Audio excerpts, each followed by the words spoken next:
Hello and welcome to the North Carolina Museum of History and the 21st African American Cultural Celebration. Our presenter, Erniko Brown, will begin in just a moment, but we want to start with a few notes.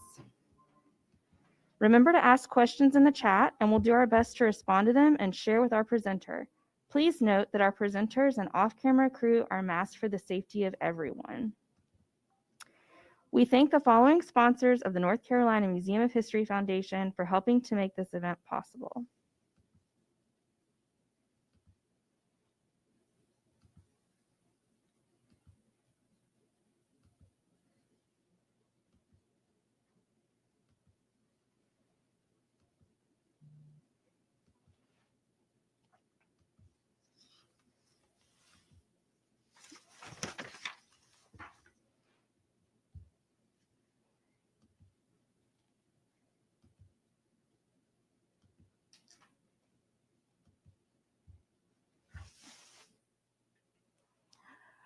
Good afternoon, everyone. We have with us today Ms. Erniko Brown of the Dogwood Alliance.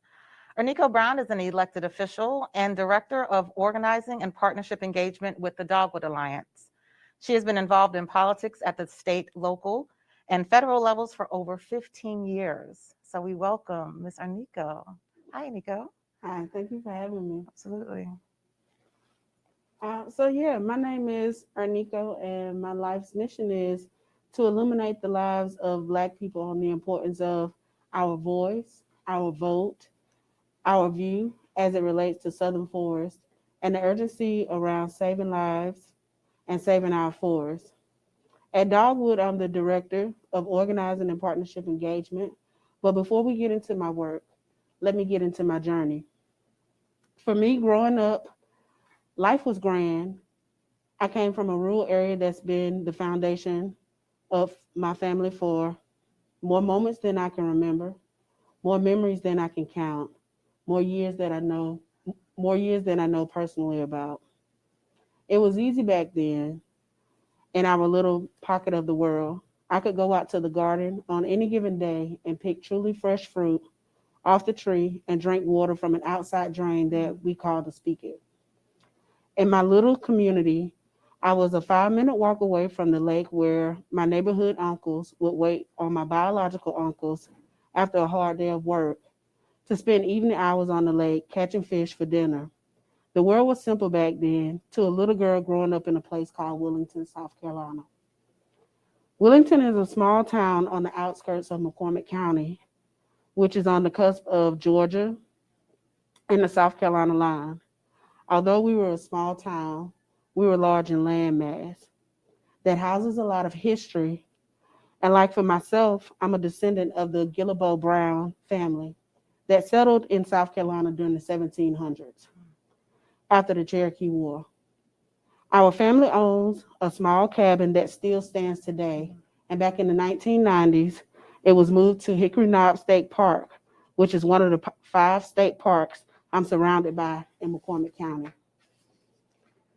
Most of my childhood was spent with my grandparents. For the most part, we lived with my grandma and granddaddy in a home that they built when they got married. The piece of land that they built their house on was given to my grandmother by her aunt.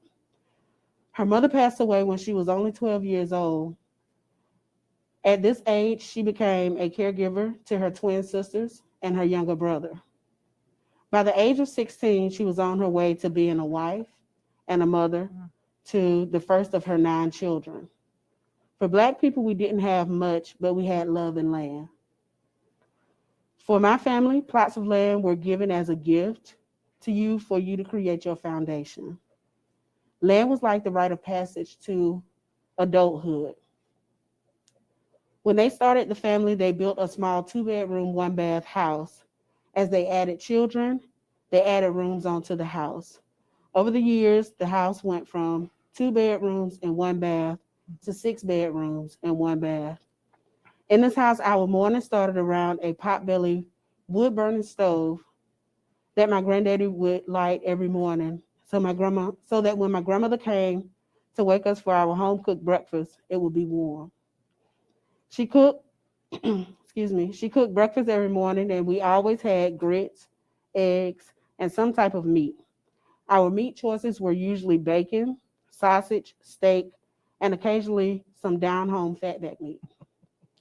For my grandparents and uncles who lived in the house, it was never unusual to see a rabbit, squirrel, or deer meat cooked over in a pan that they would have in the morning.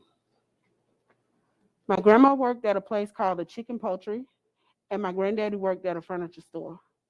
While one of my uncles drove a dump truck, one worked in textiles, and the other in the family pulpwood business with my granddaddy's brother. After long days of work, everyone came home to tend to the garden. The garden was about a fourth of an acre behind the house, where there was a path created to the pig pen that was housed under the old oak tree. The garden was important to so many people, not just our family, but our entire community. Summers were glorious. We picked plums, peaches, and honeysuckles. We also had apple trees, pear trees, and muscadine bushes. In the garden, we had everything: tomatoes, beans, cucumbers, squash, broccoli, peppers, okra, watermelon, corn, and collards. Vegetables were so fresh that it was often an experience just to enjoy a ham or bacon sandwich with a fresh garden tomato. One of my favorite things was to have a peeled cucumber with salt and pepper, or cut it up in a bowl and add a little vinegar to eat. People often came to the house to get fruits and vegetables from the garden. We shared what we had, and others shared what they had. Across the road from Grandma's house, there was a cow pasture. The cows were owned by a cousin who often let us come and get manure for the garden. And in exchange for that manure, Grandma would often send his family things that we grew. Our community back then functioned and thrived from what we now call mutual aid. Families supported and looked after each other in a variety of ways extended beyond finances.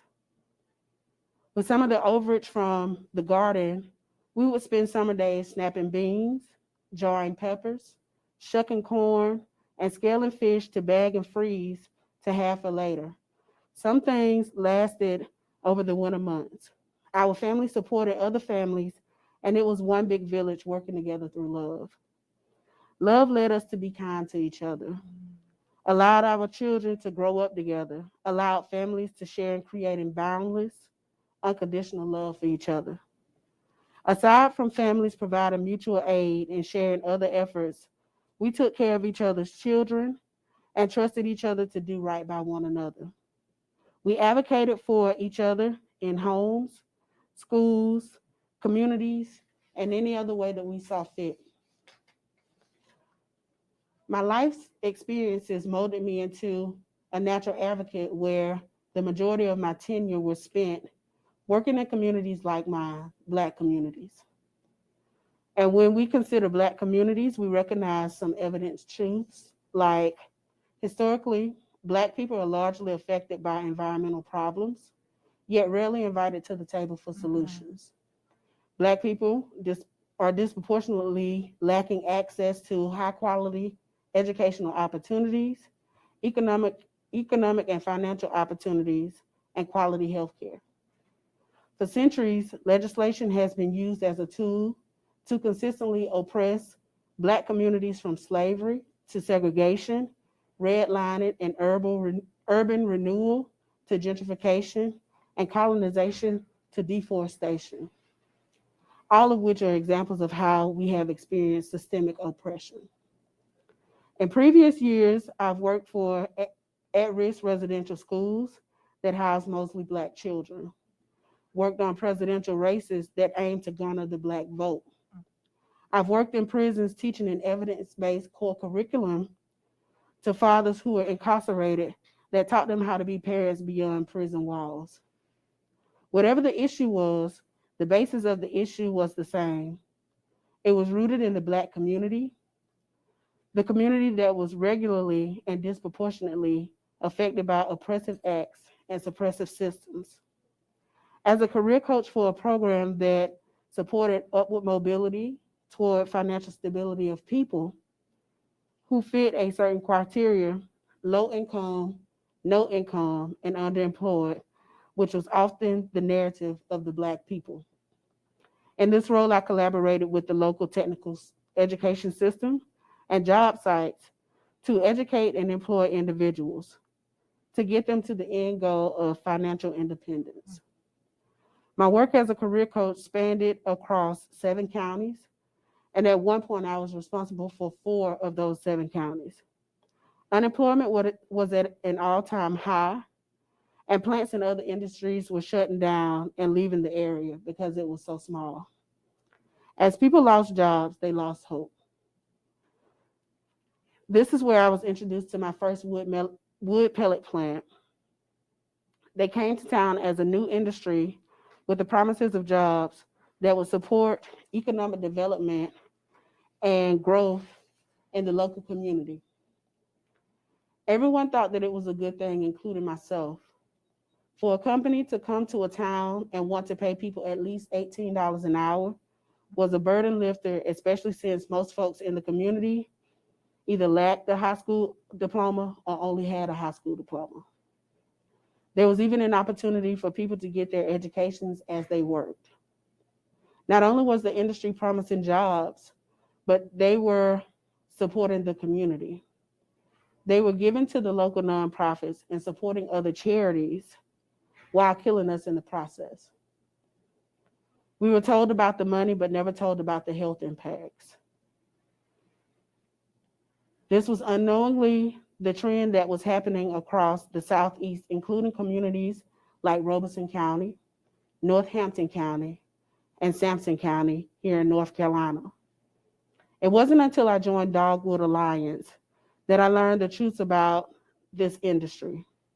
I began to learn and connect with other leaders in the community, like Miss Belinda Joyner here of North Carolina, who has an in vivo plant and a hog farm and other harmful industries impacting her community. Like myself, Miss Belinda has been doing this work tirelessly in her community because it impacts the community and has a lasting effect on our health. I can remember when I first met Miss Belinda. It was through the community solution arm of Dogwood Alliance called the Forest Circle. The Forest Circle has an annual gathering of community leaders that come together and share in strategy, experience, and love. Miss Belinda shared her story with me, and I learned just how much we had in common when it came to our upbringing, our beliefs, and even more importantly, in Viva. I also met another community champion that has been impacted by the industry, Miss Deborah David. Miss Deborah David was yet another awesome example of standing in her power, speaking her truth when it comes to the wood pellet industry. Another community champion that has graced us nationally and internationally is Miss Kathy Eglin. Miss Kathy Eglin is a survivor who lives out in Gulfport, Mississippi, and she has survived Hurricane Katrina. She has survived the BP oil spill, and now she works with us at the national and international levels with the NAACP, creating a resolution on behalf of the NAACP to bring forth woody biomass. She's also really big for shutting down a coal plant that was trying to come to her area. Another person that is in this fight that doesn't have a voice, who recently hasn't had a voice, is Miss Camilla Causey. She lives less than a mile from a wood pellet plant in Gloucester, Mississippi. She already had breathing issues, but since this plant has been in her community, they have worsened. She lives where a wood pellet plant was fined $2.5 million for air pollution because they had emissions of more than three times what they should have been releasing. In this community, this plant is in close proximity to her and looming over a family-owned black mobile home park where the residents see all of the pollutions but have yet to see a dime of the fine to support their community. I found myself in more spaces with Miss Belinda and Miss Deborah and Miss Kathy outside of Forest because I began to speak out in opposition to the wood pellet plant and its harmful impacts because I'm too impacted in my own community with the wood pellet plant. Dogwood Alliance brought us together in this work because they support us in the fight against industrial logging, forest degradation, and deforestation.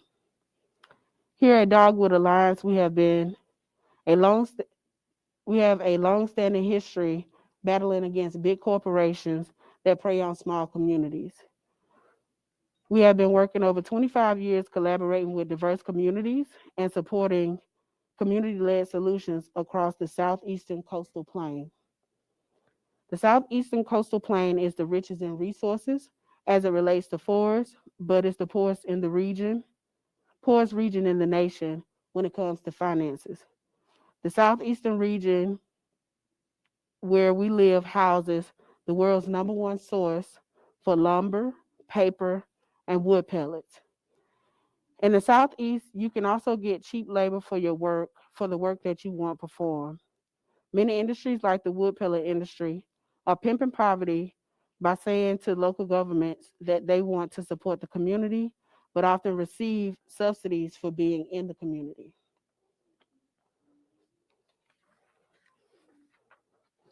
Thank you. Thank you.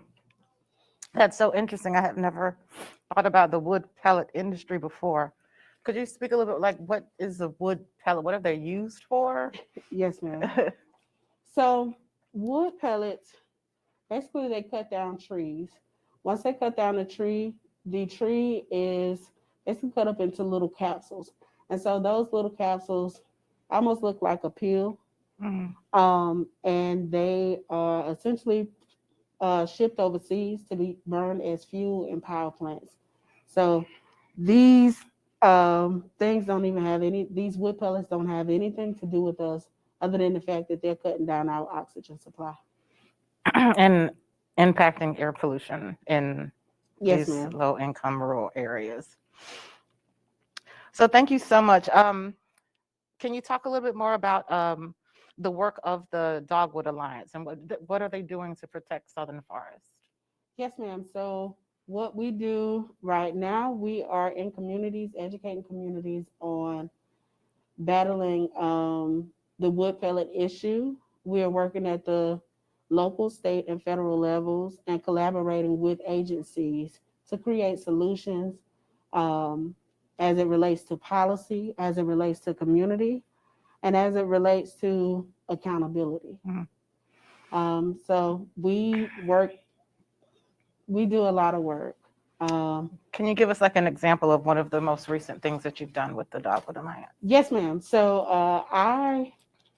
work across the I work across all states essentially, but my main point of focus is Mississippi. Mhm. As I was stating to you previously, Gloucester, Mississippi has housed the largest fine of $2.5 million. That $2.5 million, nothing went to support the community.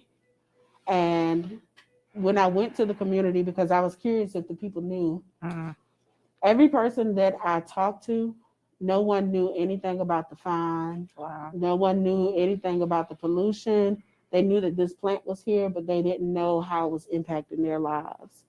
And so I went by myself the first time and just went, knocking on doors, talking to people, seeing if they know anything about it. And it was so disheartening my first time being there.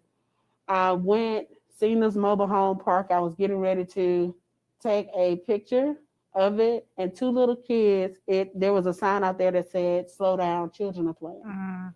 So to capture this picture where two kids are standing there playing by this sign, and this plant is over the top of it, it was just like, how could you do this? Yeah. You know what I mean? And to be in a Black community where you have kids, like they don't have a choice in the matter where Yeah. they're living at. They don't have a choice in the matter of what they're breathing, but you have a choice to put this plant here or not. Of where you built it. And so it was Yeah. like, seeing how greed operates and how it overtakes lives was very disheartening. And not only that, but these kids were kids that look like my nephew. Mhm. You know what I mean? These are kids that look like kids who my nephew plays with. And so for me, it was personal. Like, you have the audacity to do this, to I be love here, it. to exist in this manner, because you're looking for a tree source. Mhm.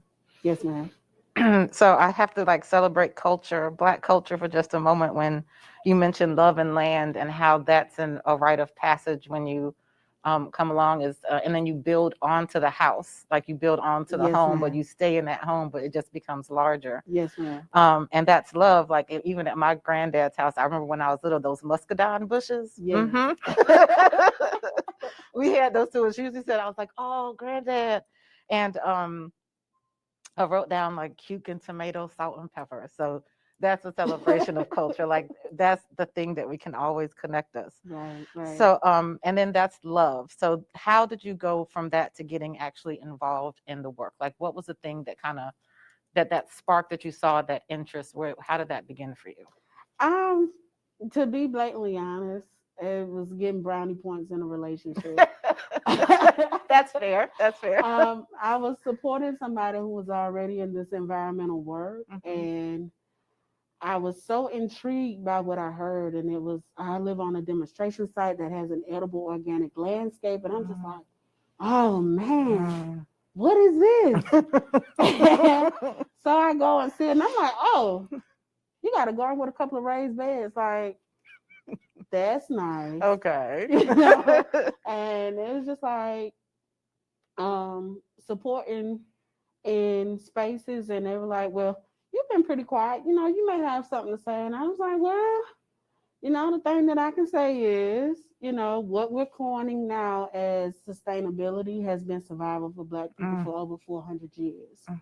And so to be in a space where we have historically not been at the table, historically been cut by our voices, historically left out of those conversations that are essentially about us, it's like we have to stand up and we have to speak our story. We have to tell our truth, speak our truth to power on behalf of us, because essentially we are the ones who we've been diagnosed with things, but our healing comes from within.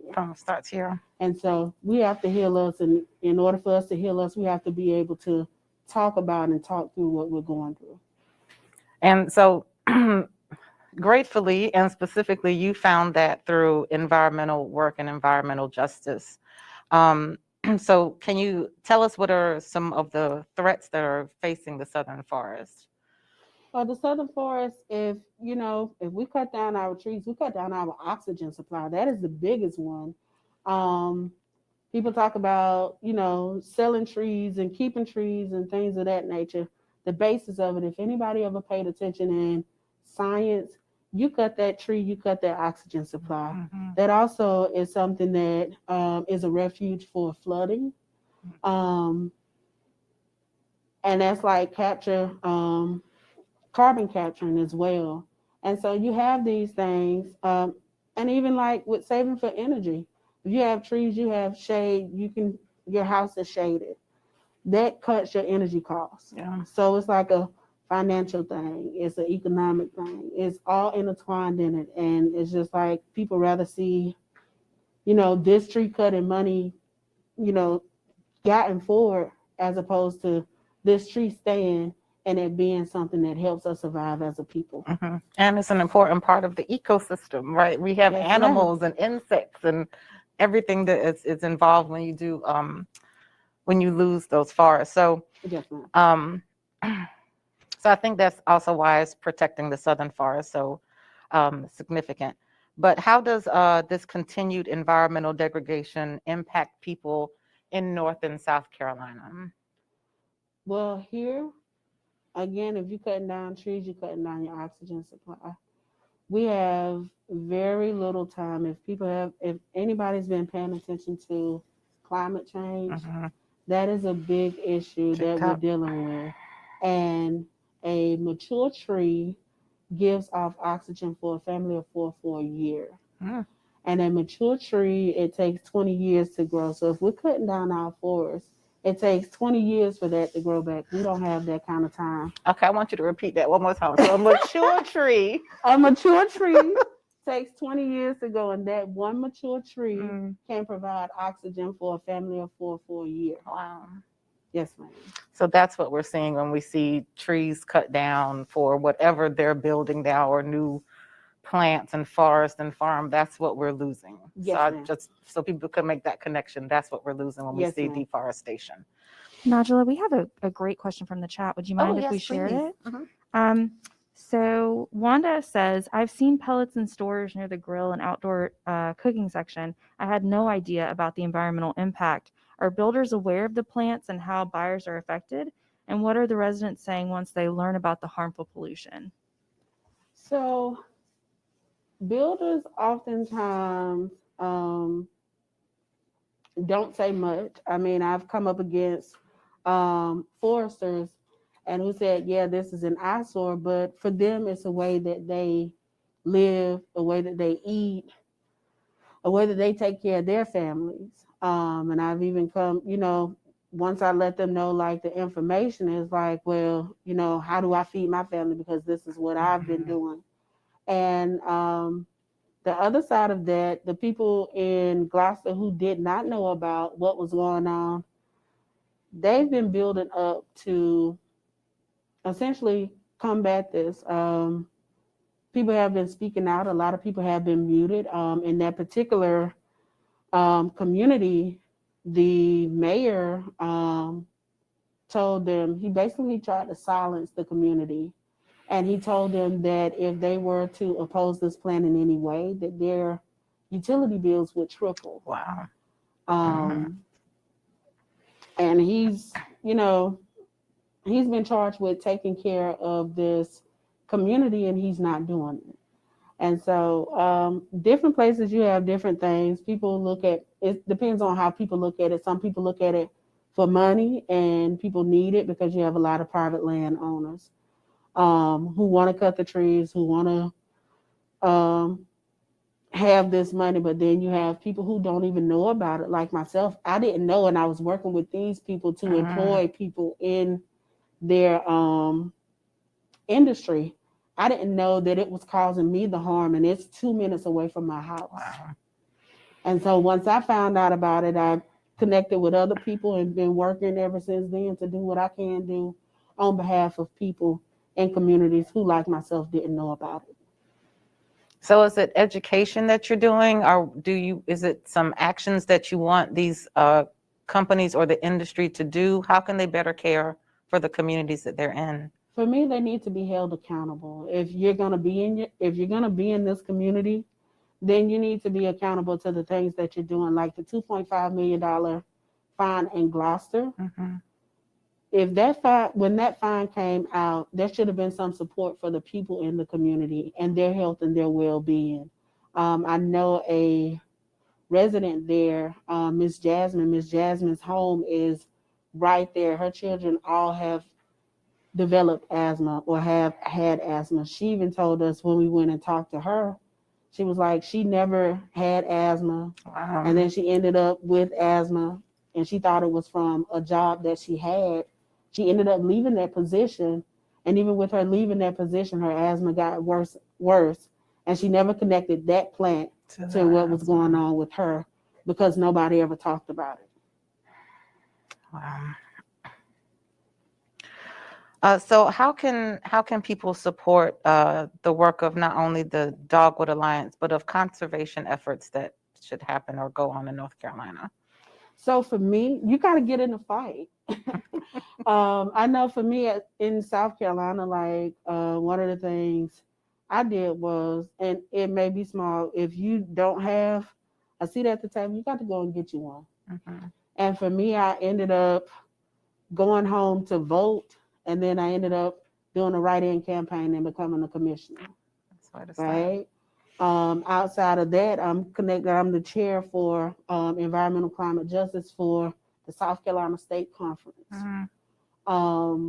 Outside of that, I started my own environmental organization so that we can have a say in what's going on, so that we can have a say in how we want things to move and be, and it not be something of someone saving us, but how can we save ourselves? Absolutely. And so you can't just say that these things are going on and not be concerned about them, because it's not just you, it's not just your generation, it's not just your kids, it's the people that come after you. We're not just looking at today in 2022, we're looking at 2042, 2062, 2082, and like there has to be a planet to grow and thrive in order for people to grow and thrive and live as well.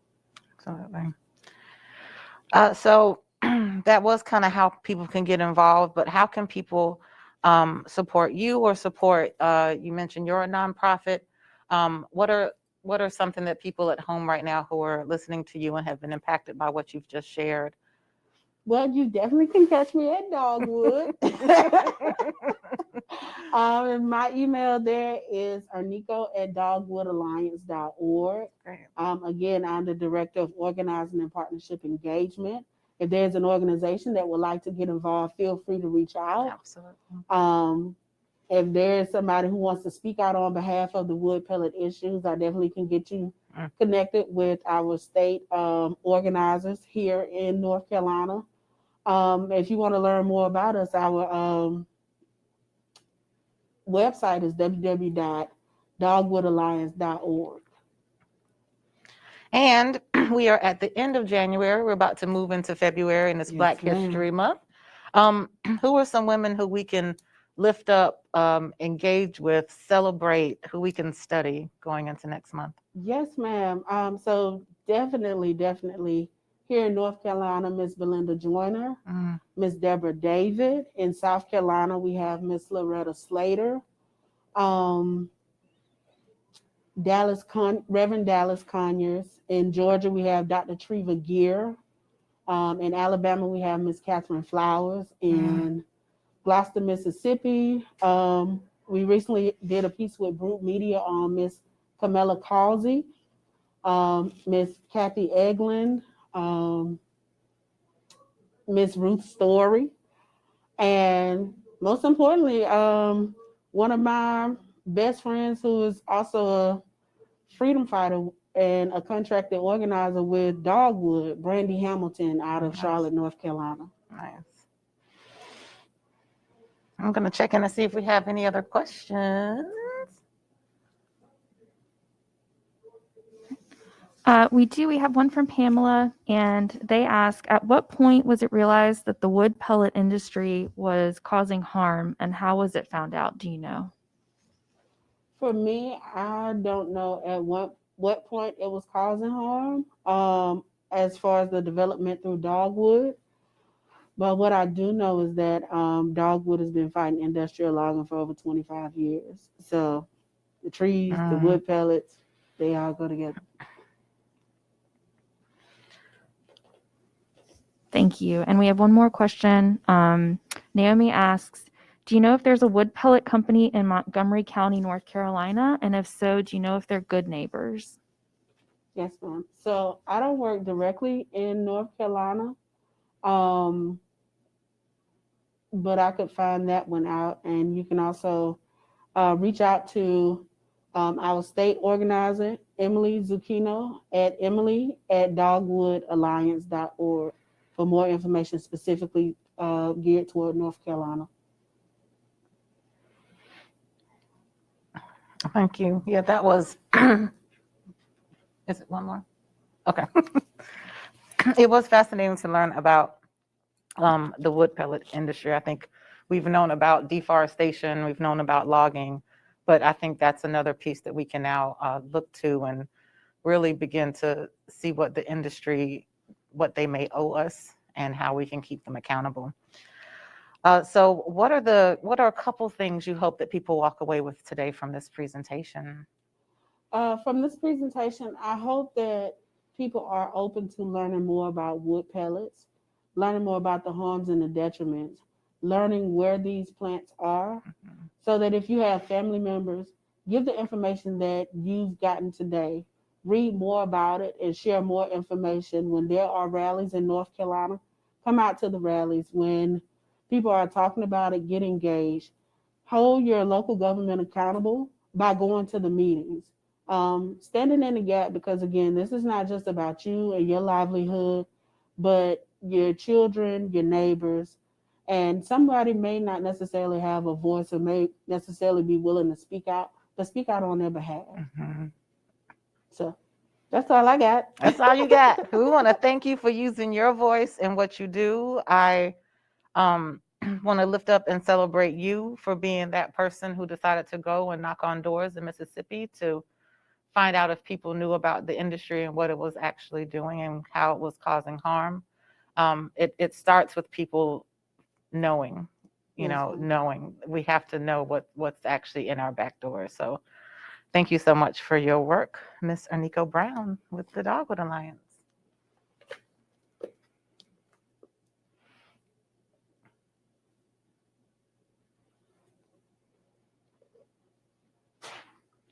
It's off.